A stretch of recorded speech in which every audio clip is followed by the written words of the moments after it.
కీర్తన 103వ కీర్తన. నా ప్రాణమా ఏం చెప్తున్నాడు, ఎవరితో?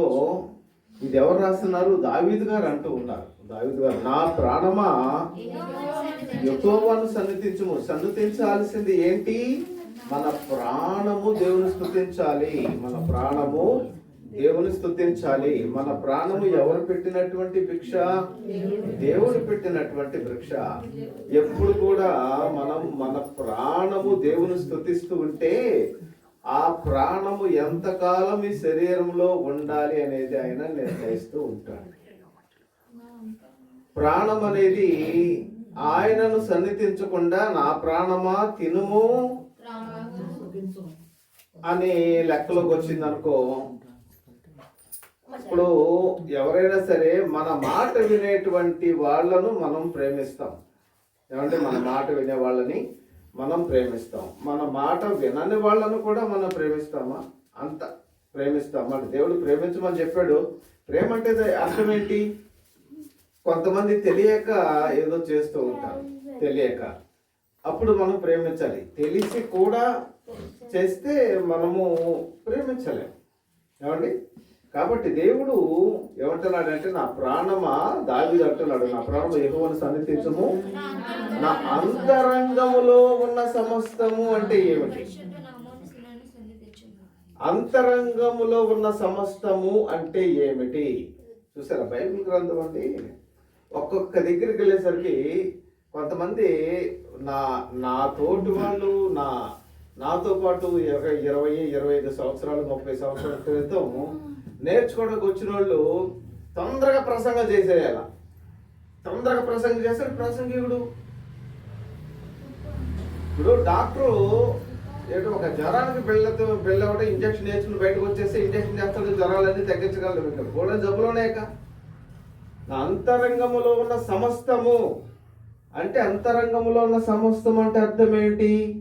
అంతరంగము అంటే ఏంటి? లోపల. సమస్తం అంటే గుండె ఉన్నది, పేగులు ఉన్నాయి, ఊపిరితిత్తులు ఉన్నాయి, కిడ్నీ ఉన్నది. మళ్ళీ 12 గంటల ఎన్ని గంటలు కడుపు లేపది? 24 గంటలు కడుపు లేప. అంటే 24 గంటలు నొప్పి కాదు. వెంటనే ఆ నొప్పి 24 గంటలకి తీసేయకపోతే లేపద్ద మనిషిని. అందుకే 24 గంటలు టైము.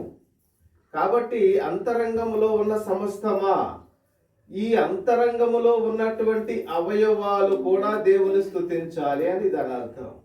అంతరంగములో ఉన్నటువంటి అవయవాలు దేవుని స్తుతించకపోతే ఎలా చెప్పబట్టారండి? చాలా ఫోన్ కాల్స్ వస్తున్నాయండి.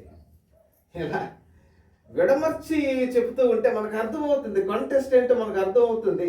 అర్థమైనప్పుడు ఏమండి, దేవుని భయం ఉన్నటువంటి వ్యక్తి అండి ఒంటరిగా వదిలేసినా కానీ ఏమి అతను తప్పు చేయడండి. ఒంటరిగా వదిలిన ఆ మనిషిని అతడు తప్పు చేయడు.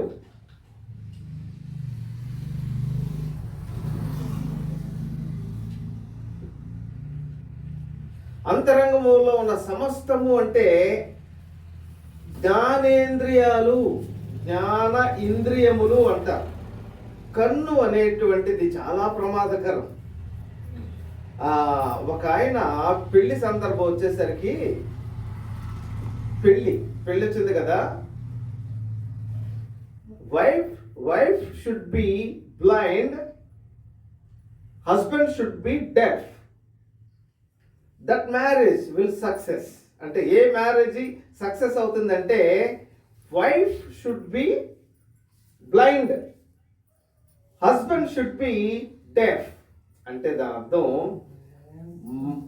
పెండ్లి కొడుకు శివుడు, పెండ్లి కూతురు గుడ్డిదనుకోండి, వాళ్ళు సంసారం అంటండి చివరి వరకు కూడా, వాళ్ళు చచ్చిపోయేంత వరకు కూడా ఏ అమరికలు రావంటండి. ఎందుకంటే మీరు అడగాల, ఎందుకు రావండి? ఆవిడికి కనపడదు, ఈయనకి వినపడదు. ఇప్పుడు కనపడడానికి వినపడడానికి సక్సెస్ ఏముందండి అంటారు. నేను చెప్పితే మీకు అర్థం అవుతుంది, లేకపోతే మీకు అర్థం కాదు. చూడండి, కోసం మనకి కనిపిస్తున్నాయి. ఏమంటే పెళ్ళైన కొత్తలో ఏ గొడవ ఉండదండి, బాగుంటారు. 1 నెల 2 నెలలు 2 సంవత్సరాలు 3 సంవత్సరాలు బాగుంటారండి. ఆ తర్వాత మొదలెడుతుందండి ఆవిడ. మొదలెట్టిందంటే అస్సలు ఆపదు ఇంకా. ఆవిడ తిడతానే ఉంటుంది. అదిగో ఇది తీసుకురాలేదు, అది తీసుకురాలేదు, ఇది తీసుకురాలేదు, ఇది బాగలేదు, అది బాగలేదు, ఇసురాతలు పెడద్ది. పళ్ళి కూడా టాప్ నల్ల ఇసు పెట్టుకోడద్ది. అప్పుడు నన్ను ఇలా అంటావా, పళ్ళుని తీసి కొడతావని చెప్పేసి పళ్ళుని తీసుకుని కొడేస్తాడని మొగుడు వినపడితే. ఏమంటే వినపడింది అనుకోండి, తిట్లు వినపడి అనుకోండి, నన్ను ఇలా అంటావా నువ్వు, నోరు మీద కొట్టి ఇంకా వీళ్ళు సామాన్యులు కాదండి, కొద్ది రెచ్చిపోతారు. వీళ్ళు ఆడోళ్ళు కొద్ది రెచ్చిపోతారు. అలా రెచ్చిపోయే కొద్ది కొడతారండి. ఇంటే అసలు వినపడకుండా ఉండాలంటే అసలు ఇదేంటో, అసలు ఏం తిడుతుందో వినపడకుండా ఉండాలంటే ఇటు శివుడు అవ్వాలండి. శివుడు మొగుడు గుడ్డు పెళ్ళాం. ఇప్పుడు భార్య భర్తలు అంటే కొత్తగా పెళ్ళైన 3 సంవత్సరాల తర్వాత ఏమండి అలా వెళదాం అనేసరికి సీఎంఆర్ కనిపించిందంట. సీఎంఆర్ కనిపించేసరికి వెళ్దాం పద అనేసరికి ఆవిడ చూపు పట్టు చీరబడి పడింది. ఈయన రేంజ్ ఏమో ఒక అసెంబ్లీ చీర. నాకు అది కొంటావా లేదని చెప్పేసి ఇంటికి వచ్చి అలిగింది. చూసారా? కాబట్టి ఎప్పుడు కూడా మన కన్ను అనేది మనల్ని ఏం చేస్తూ ఉంటుందంటే మనల్ని తప్పుద్రోవ పట్టిస్తుంది. మన స్థాయిని దాటి మనము ఆలోచించే విధంగా చేస్తుంది. కాబట్టి అంతరంగంలో ఉన్న సమస్తము అంటే మన కన్ను మన కంట్రోల్లో ఉండాలి.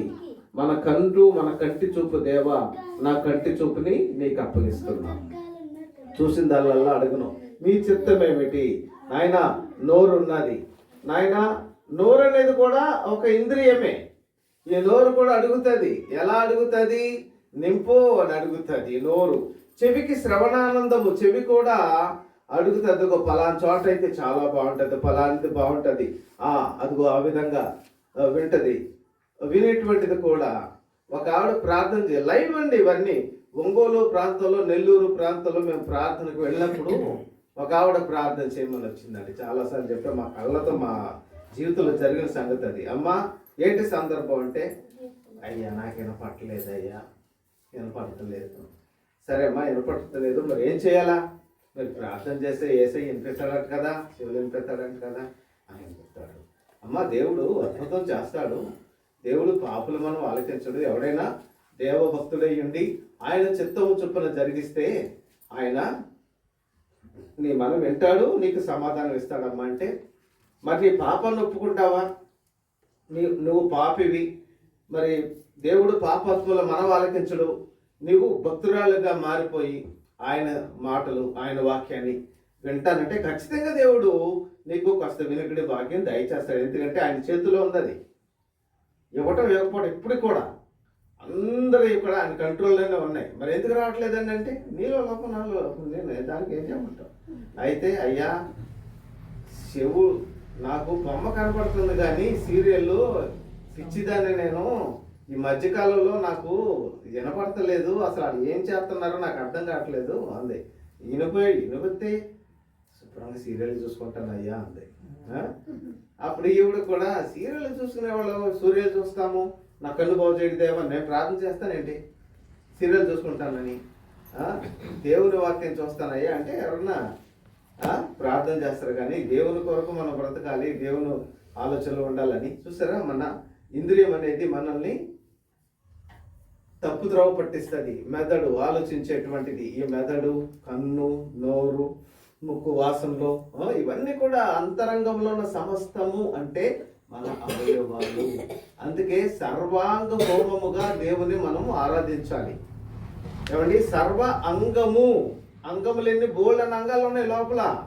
కనిపించే అంగం ఒకటే కనిపిస్తుంది, మీకు చెయ్యి కనిపిస్తున్నది, కాలు కనిపిస్తున్నది, కానీ లోపల ఎన్ని అంగాలు ఉన్నాయి. అవన్నీ పనిచేస్తేనే మనిషి. ఏ ఒక్కటి పని చేయకపోయినా మీరు కిడ్నీ స్పెషలిస్ట్ దగ్గరికి వెళ్ళండి అంటారు. డాక్టర్లు ఎంతమంది ఉన్నారు తెలుసా? మందులు ఎన్ని ఉన్నాయి హాస్పిటల్. ఇప్పుడు మెడికల్ షాప్కి వెళ్తే ఎన్ని మందులు ఉన్నాయి? ఎన్ని మందులు ఉన్నాయి. ఒక్కొక్కసారి ఈ మందు దొరకదెలిపో ఉంటాడు. కాబట్టి ఎన్ని రకాల జబ్బులు మనిషికి, ఎన్ని రకాల జబ్బులు, అన్ని మందులు ఉంటాయంటే అన్ని జబ్బులు ఉన్నాయని అర్థం. అన్ని అవయవాలు ఉన్నాయి లోపల. నా అవయవ ఏమన్నాడు అక్కడ? నా అంతరంగంలో ఉన్న సమస్తమా ఆయన పరిశుద్ధ నామమును సన్నుతించుము.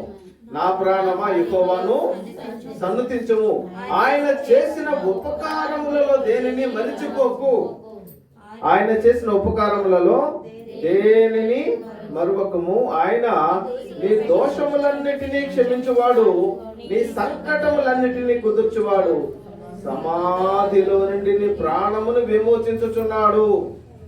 ఇక్కడ నిరీక్షణమ్మ గారి ప్రాణాన్ని ఆయన విమోచించాడు. ఏమంది ఆయనకి తగలపోవటం చూడదు, దెబ్బ తగిలింది అనుకో, అసలే బుర్రవైన మనిషి మరిగా అది గోతులు. మరి దేవుడు నిజంగా కొంతమందిని కాపాడుతున్నాడు, కొంతమందిని ఏకంగా ఏమండి తీసుకుపోతున్నాడు. అదే రోడ్డు ఏమండి, అదే తప్పులు. అదే దేవదూతలు వచ్చి సహాయం చేస్తారంటే మరి మీకు దేవదూతలు రాలేదని మీరు అనుకోవట్లేదమ్మా? మీకు దేవదూతలు వచ్చారని లేదా? 10 అడుగులు ఎగిరి, లేకపోతే అసలు అంత బండి పకడ్బందీగా 3 చక్రాలు అలా ఉంటే మనిషి పడితే చక్రం పక్కల ఒరిగిపోవాలి. మరి బండి ఎగిలిపోయింది, బండి పక్కకి వెళ్ళిపోయింది.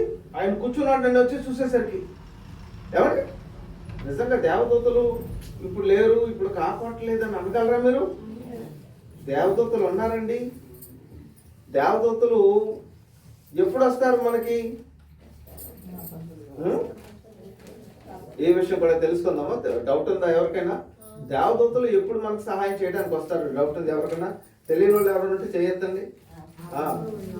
మీరే చక్కచక్క మాకు తెలుసు అన్నారు అనుకోండి, నాకు చెప్పకపోతే చిన్న ఉపమానం చెప్తాను. ఒక ఆయనంట ఇంతకుముందు బుర్రకథలు, అరికథలు మీరు విన్నారా? మా కాలంలో ఉండేది. మరి మీ కాలం అంటే సుమారు ఒక 20 సంవత్సరాలు వెళ్ళాలి, 20-30 సంవత్సరాలు వెళ్ళకండి, 30 వెళ్ళాలి, దగ్గర 30 సంవత్సరాలు వెళ్తే హరికథలు, బుర్రకథలు ఉన్నాయంట. అయితే చెప్పిన కథే చెప్పి ఆయన అనేక చోట్ల చెప్తున్నాడంట. ఆయనకు ఒక అలవాటు ఉందంట. ఇంతకు ముందు 2-3 సార్లు వచ్చి వెళ్ళటం వల్ల ఈ కథ నేను చెప్పానో లేదనని హరికథ చెప్పడానికి వచ్చినప్పుడు అందరూ ఉంటే, నేను చెప్పబోయే కథ మీకు తెలుసా అన్నాడంటే. ఏ కథ చెప్పలేదంట. నేను చెప్పబోయే కథ మీకు తెలుసా అనేసరికి అందరూ అన్నారట, తెలుసో అని చేయొద్దారట. మీ అందరికి తెలిస్తే చెప్పడం స్టేజ్కి వెళ్ళిపోయాడంట. స్టేజ్కి వెళ్ళిపోయాడు. ఏంటయ్యా అంటే, మీ అందరికి తెలుసు కదా నేను చెప్పబోయే కదా, నేనెందుకు చెప్పాలా, తెలిసింది నేనెందుకు చెప్పాలా అని 3 రోజులు వస్తాడంట ఆయన. 3 రోజులు కథలు చెప్పడానికి ఆయన బుక్ చేశారు. వెళ్ళిపోయి శుభ్రం పడుకుని మరుసటి రోజు వచ్చాడు. మరుసటి రోజు వచ్చి మళ్ళీ ఇదే ప్రశ్న, నేను చెప్పబోయేటువంటి కథ మీకు తెలుసా అన్నాడట. తెలియదు అన్నాడట. ఎవరికి తెలియనప్పుడు నేను ఎందుకు చెప్పాలని చెప్పి వెళ్ళిపోయాడంట. మళ్ళీ వెళ్ళిపోయాడంట. 3వ రోజు ఇక చివరి రోజు, అది చివరి రోజు అండి. చివరి రోజు వచ్చారట. చివరి రోజు రే మొదటి రోజు ఇది చెప్పకుండా వెళ్ళిపోయాడు, తెలుసు అన్నని, ఇప్పుడు తెలియదు అన్నా కానీ వెళ్ళిపోయాడు. ఇప్పుడు ఎలా కదరా, మనం 2 గ్రూపులు అయిపోతాం. ఒకలేమో తెలుసు అని చెప్పండి, ఒకలేమో తెలియదు అని చెప్పండి అని ముందే నిర్ణయించుకున్నారంటే, ఇది మంచోడు కాదు, తెలుసు అన్నా వెళ్ళిపోతున్నాడు, ఇటు తెలియదు అన్నా వెళ్ళిపోతున్నాడు, ఇటు ఇలా కాదని కొంతమంది తెలుసని కొంతమంది తెలియదని చెప్పరా అని నిర్ణయించుకున్నా. మళ్ళీ వచ్చేసి మళ్ళీ అదే ప్రశ్న, నేను చెప్పబోయే కథ మీకు తెలుసా అంటే సగం మంది వచ్చి మాకు తెలుసో అన్నారట, సగం మంది తెలుసు అన్నారట. కొన్నాళ్ళ తెలిసిన మీకు చెప్పండి, నేను కొంతమంది వెళ్ళిపోయాడట. కాబట్టి మనం దేవుని వాక్యం వినేటప్పుడు మన సమస్య ఏంటి? దేవదూతలు మనిషికి ఎప్పుడు వస్తారు? దేవదూతలు మనిషికి ఎప్పుడు వస్తారు? రైట్. ఇప్పుడు మీరు సమాధానాలు చెప్తున్నారు కాబట్టి ఏం పర్వాలేదు. మనము దేవుని రోజులన్నీ ఒకేలాగా ఉంటాయి. మనము సంవత్సరం కంగారు పడకండి. ప్రతి దినము కూడా నూతనమైనదే. ఈరోజు ప్రపంచం అంతా ఒక సంవత్సరాన్ని ఎదుర్కోబోతున్నాం కాబట్టి దానికి గుర్తుగా అసలు రోజు అనేది ఎప్పుడు ప్రారంభమవుతుంది? రోజు అనేది ఎప్పుడు ప్రారంభమవుతున్నది? అర్ధరాత్రి మరొక రోజు మారుతుంది. మనం ఏమనుకుంటాం?